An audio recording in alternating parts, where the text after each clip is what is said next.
और सबसे ज़्यादा अगर किसी ने मेहनत करके इस पूरे डेमोक्रेसी को बचाया है तो वो है जजिशरी यानी कि जजेस। लेकिन कुछ ऐसे लोग सामने आ जाते हैं कि डेमोक्रेसी पर साथ ही साथ जजिशरी सिस्टम पे भी सवाल उठ जाते हैं। यशवंत वर्मा के घर पे बहुत सारे कैश मिलते हैं। अभी इन सारे कैश को देखकर तुरंत इन पे इन्वेस्टिगेशन होता है और इन्वेस्टिगेशन के बाद इन्हें ट्रांसफर कर दिया जाता है इलाहाबाद हाईकोर्ट।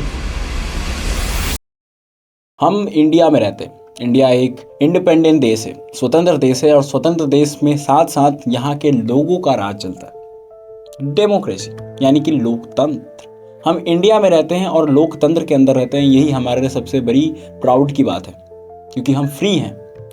लेकिन इस फ्री इंडिया में, इस डेमोक्रेसी के अंदर कुल मिला के 3 पिलर्स होते हैं। इसके बारे में आपने जरूर सुना होगा या पढ़ा होगा।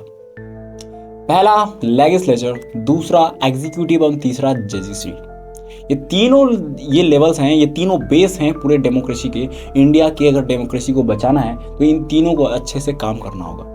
ये लेवल्स बटे हुए हैं और सबको पावर है अलग अलग प्रकार की ताकि वो डेमोक्रेसी को बचा सके।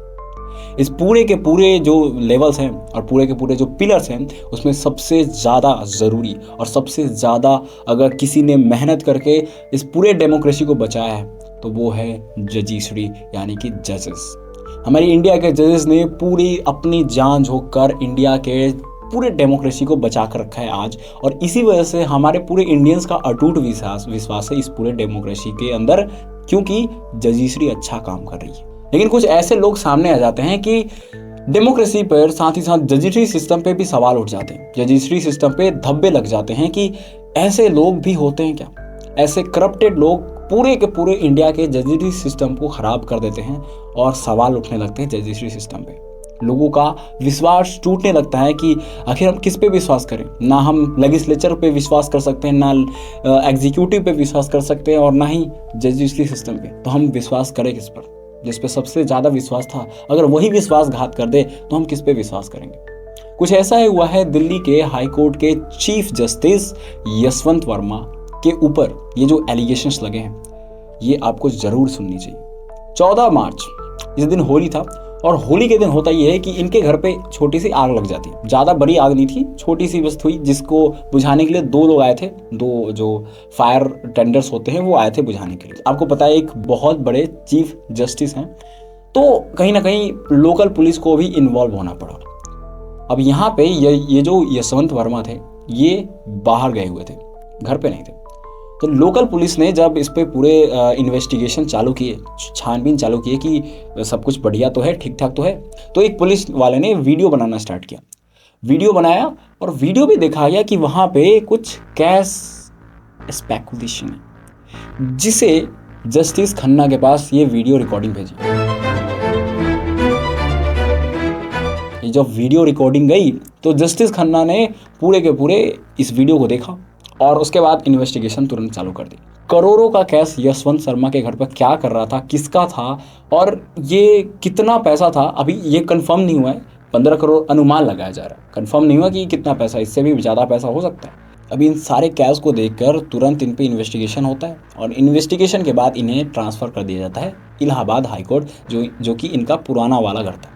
अब इंटरेस्टिंग बात यहाँ पे ये है कि इलाहाबाद जब ये गए तो वहाँ के बार ऑफ एसोसिएशन ने कहा कि हम कोई कूड़ादान नहीं है, हम कोई ट्रस्ट नहीं है कि किसी भी कूड़े को लाकर हमारे कूड़ादान में रख दो।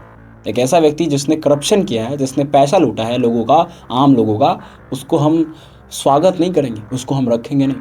तो इसलिए यहाँ पे बार ऑफ एसोसिएशन ने साफ साफ मना कर दिया, भाई साहब हमारे पास इनको मत भेजो। यदि किसी छोटे अधिकारी के घर में केवल 15 लाख रुपये मिल जाते हैं तो उसे तुरंत जेल भेज दिया जाता है इन्वेस्टिगेशन के बाद। लेकिन वहीं पे एक चीफ जस्टिस हैं तो उनको ट्रांसफ़र कर दिया जाता है। ये खुद बार ऑफ एसोसिएशन ने बोला है कि अगर छोटे से अगर अधिकारी के घर में 15 लाख मिल जाते हैं तो उन्हें जेल भेज दिया जाता है। लेकिन इतने बड़े चीफ जस्टिस जब इतना बड़ा करप्शन करते हैं, 15 करोड़ का कैश की बात हो रही है, तो उन्हें सिर्फ ट्रांसफ़र किया जाता है। ऐसा क्यों?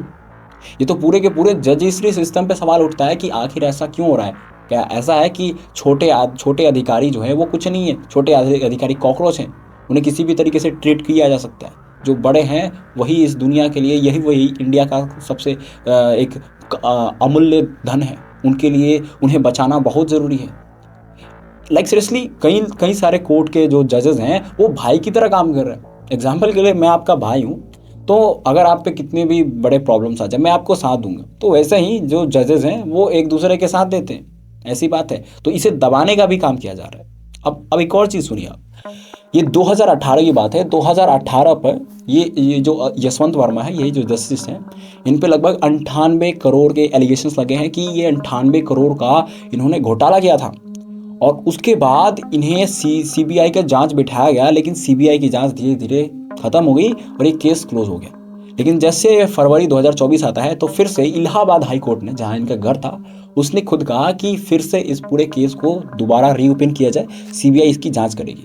लेकिन सुप्रीम कोर्ट ने खुद इसको बंद करवा दिया कि जांच नहीं होगी। लेकिन 14 मार्च के दिन, होली के दिन, उस दिन आग लगी। और ये आग नहीं लगता ना तो कोई वीडियोग्राफी नहीं करता, और वीडियोग्राफी नहीं करता तो ये पूरा का पूरा जो करप्शन था वो पकड़ा नहीं जाता।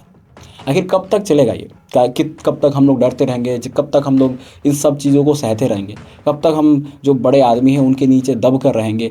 ये जो जुडिशरी सिस्टम है, ये लोग लगातार हमारे साथ अन्याय कर रहे हैं। हमारे ही पैसे हैं ना, आम लोगों के पैसे, आपके पैसे हैं, ये खाते हैं और हमें लगता है कि हमें न्याय दे रहे हैं।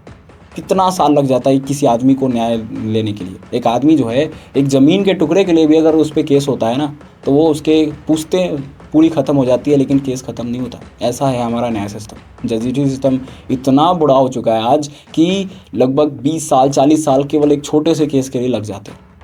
यही तो धब्बा लग चुका है इसकी वजह से, केवल एक आदमी की वजह से।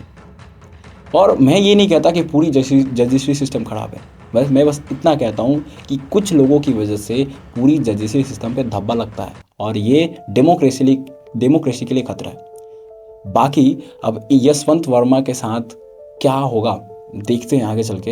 होगा, मेरे को तो यही लगता है कि अगर ज़्यादा दिन आउटरीच चलेगा नहीं, हमारे सिस्टम का यही हाल है कि 1-2 दिन आउटरीच चलता है, फिर हम लोग इस पे बात करना ही छोड़ देते हैं और ये फिर क्लोज हो जाता है पूरा का पूरा केस।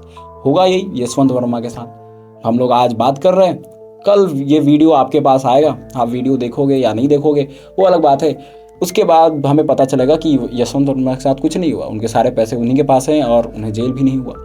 तो ऐसा ही चलता रहेगा सोशल मीडिया के साथ, और ये वीडियोस बनाने से कोई फ़ायदा नहीं होगा जब तक आप खुद इस वीडियो को शेयर करके और ये नहीं बताते कि हम चाहते हैं कि इनको सज़ा मिलनी चाहिए। ऐसे लोगों की वजह से डेमोक्रेसी पे खतरा होता है, ऐसे लोगों की वजह से जस्टिस सिस्टम पे खतरा होता है। हमारे पैसे लूट कर और ये लोग मज़े करते हैं, और हम लोग आम लोग कैसी ज़िंदगी जी रहे हैं आप सभी को पता है।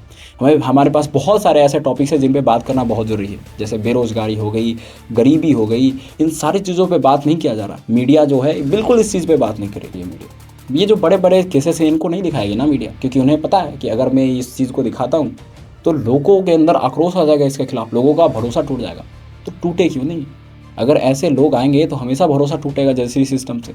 बाकी आपको क्या लगता है यशवंत वर्मा के साथ क्या करना चाहिए, आप कमेंट में ज़रूर बताइएगा। और हाँ गाइस, वीडियो को शेयर कीजिए और हमें सब्सक्राइब कीजिए ताकि हमें मोटिवेशन मिलते रहे ऐसे ही वीडियोस बनाने के लिए। आपका सपोर्ट ही हमारे लिए एक आपके सपोर्ट के कारण ही हम लोग आज ये वीडियोस बना रहे हैं। तो आप लोगों ने इतना सपोर्ट देखा है, इतने सब्सक्राइबर्स हैं, तो अब आगे भी सपोर्ट दिखाइए और हमें और मोटिवेशन दीजिए ताकि हम ऐसे ही वीडियोस आपके लिए लाते रहें। धन्यवाद।